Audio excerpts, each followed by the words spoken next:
ศาลจะมาดูที่ขอบเขตและความหมายข้อ 60 ไม่ได้ให้อำนาจศาลในวันนี้ที่จะนำผลการประเมินที่แตกต่างกัน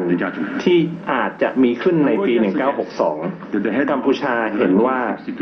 ข้อสรุปของคำพิพากษา 1962 นั้นได้แสดงให้เห็นว่าศาลได้วินิจฉัยในประเด็นต่างๆตามข้อ 25 ของข้อบังคับศาลในปี 1962 ณ ขณะนั้นเป็นข้อ 74 ที่ใช้บังคับอยู่ในขณะนั้นข้อสรุปนั้นไม่ถือว่าเป็นองค์ประกอบส่วนหนึ่งของคำพิพากษาและก็ไม่ได้เป็น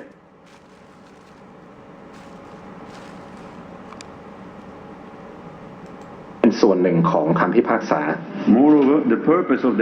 นอกจากนี้บทสรุปนั้นก็มีวัตถุประสงค์เพียงเพื่อที่จะบอกให้คนอ่านได้ทราบถึงประเด็นที่ได้มีการพิจารณาในคำพิพากษาเท่านั้นไม่ได้ถือว่าเป็นส่วนหนึ่งของคำพิพากษาเป็นเพียงบทสรุปของสิ่งที่ศาลได้วินิจฉัย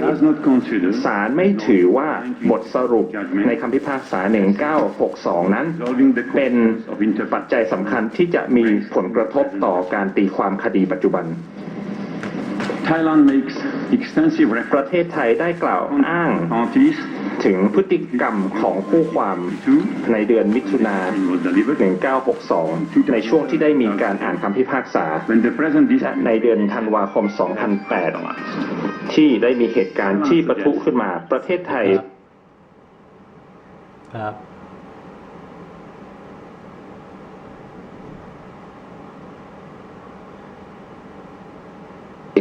ได้กล่าวว่าพฤติกรรมดังกล่าว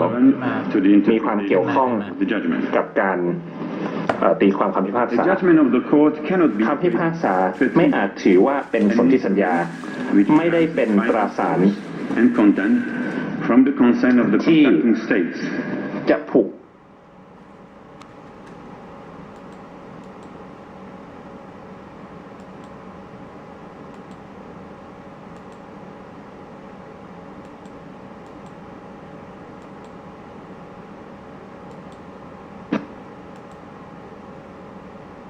พิพากษานี้มีผลผูกพันตามธรรมนูญศาลคำพิพากษาการตีความนั้นก็คือการพิจารณาวินิจฉัยว่าศาลได้พิพากษาอะไรไม่ใช่อยู่ที่ความเข้าใจของคู่ความในเวลาต่อมาขอบเขตของความหมายและขอบเขตและความหมายนั้นไม่อาจที่จะเปลี่ยนแปลงใดโดยพฤติกรรมของคู่ความภายหลังจากคำพิพากษานั้นตามที่ศาลสถิตยุติธรรมร่วม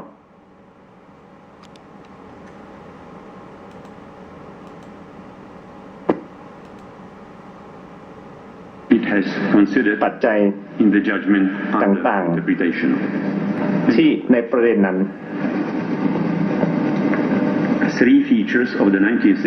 มีลักษณะ3ประการในคำพิพากษา 1962 ที่เห็นได้ชัดในคราวที่ได้มีการอ่านภายใต้ภาวะการต่างๆ 1. ศาลได้พิจารณาว่าเป็นข้อพิพาทเกี่ยวกับ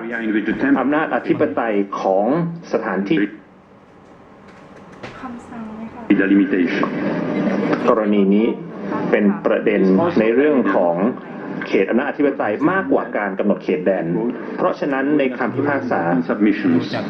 ศาลในข้อเรียกร้องแรกและ2ของกัมพูชาในเกี่ยวกับอำนาจผูกพันทางกฎหมายของแผนที่ภาคกำหนด 1. ศาลจะรับพิจารณาไว้เฉพาะเท่าที่เป็นเหตุ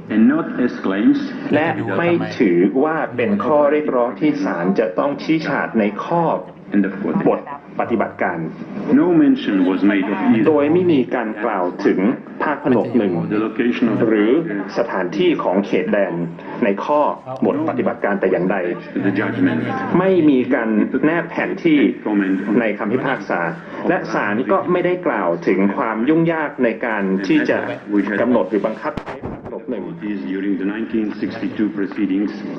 ประเด็นต่างๆที่ได้คู่ความนั้นได้กล่าวอ้างกันนั้นก็มีความสำคัญเกี่ยวกับเรื่องการกำหนดเขตแดนประการที่2 แผนที่ภาคผนวกหนึ่งนั้นเป็นเหตุผลหลักในการที่ศาลพิพากษาหลังจากที่ได้ศึกษาประวัติศาสตร์ของแผนที่นั้นและก็ดูผลความเกี่ยวเนื่องกับสนธิสัญญาศาลได้กล่าวว่าประเด็นที่แท้จริงที่มีต่อศาลก็คือว่าซึ่งก็คือประเด็นหลักในคดีนี้คือคู่ความได้รับรองแผนที่ภาคผนวกหนึ่งและเส้นแบ่งเขตแดนในนั้นเป็นผลของคณะกรรมการปักปันเขตแดน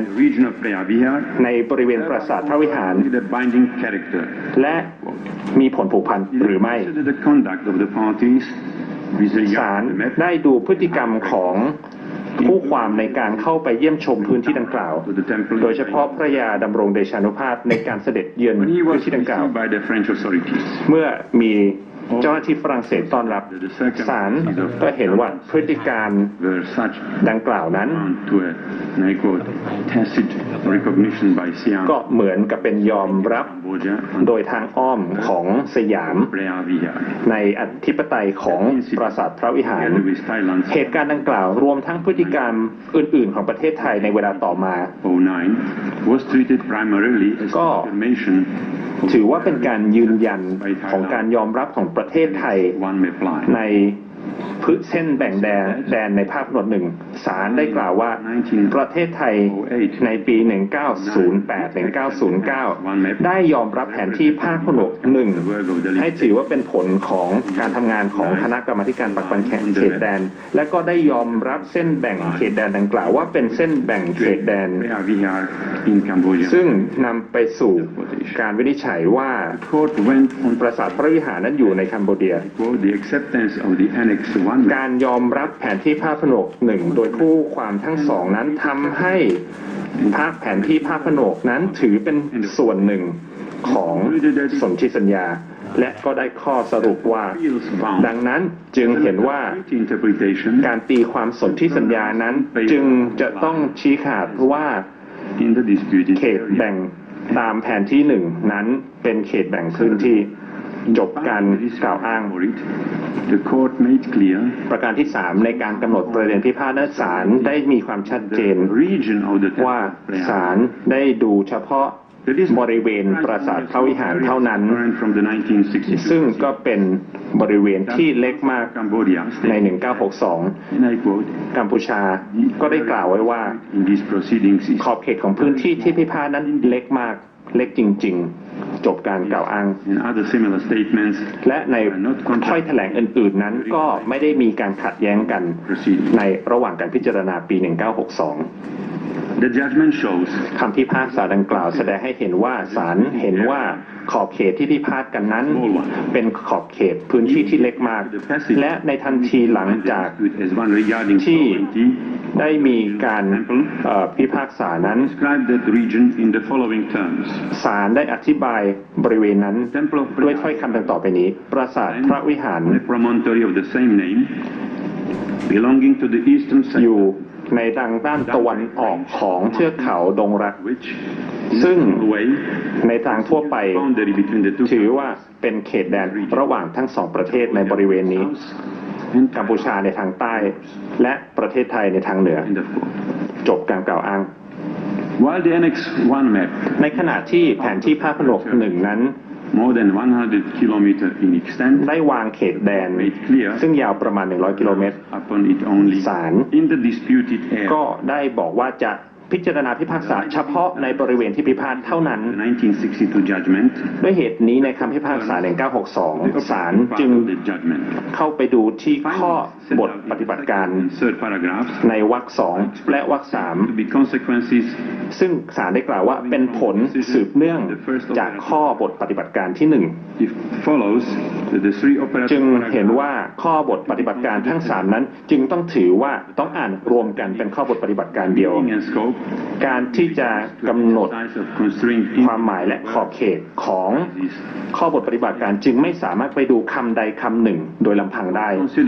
ศาลเห็นว่าขอบเขตและความหมายของข้อบทปฏิบัติการที่1ชัดเจนในวรรคดังกล่าวศาลได้พิพากษาว่าศาลเห็นว่าปราสาทพระวิหารอยู่ในดินแดนซึ่งอยู่ภายใต้อธิปไตยของกัมพูชาแต่ศาลก็ได้กล่าว